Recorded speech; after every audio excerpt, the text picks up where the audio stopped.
ஒரு நாள் கும்பகர்ணன் ஒரு அழகான காட்டுக்குள் நடந்து கொண்டிருந்தான். அப்போது ஒரு சிறுவன் பயமுற்று கதறியது கேட்டான். கும்பகர்ணன் அருகில் சென்று பார்த்தான். ஒரு சிறுவன் மரத்திலிருந்து விழுந்து மூட்டில் காயமடைந்து கதறிக் கொண்டிருந்தான். கும்பகர்ணன், ஏய் சிறுவா, என்ன ஆச்சு? ஏன் அழுகிறாய்? சிறுவன், மரத்தில் ஏறுவதற்கு பயம் இருந்தாலும் நான் முயற்சித்தேன். ஆனால் விழுந்துவிட்டேன். என் காலுக்கு கடுமையாக வலிக்கிறது. கும்பகர்ணன், நீ பயந்திருந்தாலும் முயற்சி செய்தாய். அதுதான் உண்மையான வலிமை. வலியை சுமந்து மீண்டும் முயற்சி செய்யும் துணிவே உன்னை வெற்றியாளராக மாற்றும். எதிர்காலத்தில் நீ உயரமடைய விரும்புகிறாயா? சிறுவன் துடிப்புடன், ஆமாம் கும்பகர்ணன். அப்படியானால் உன் பயம் மற்றும் வலியை கடந்து மீண்டும் முயற்சி செய்ய வேண்டும். நம்பிக்கை கொண்டிருந்தால் எந்த உயரத்தையும் அடையலாம்.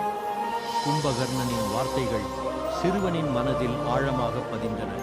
அவனது கண்களில் மீண்டும் உற்சாகம் தோன்றியது.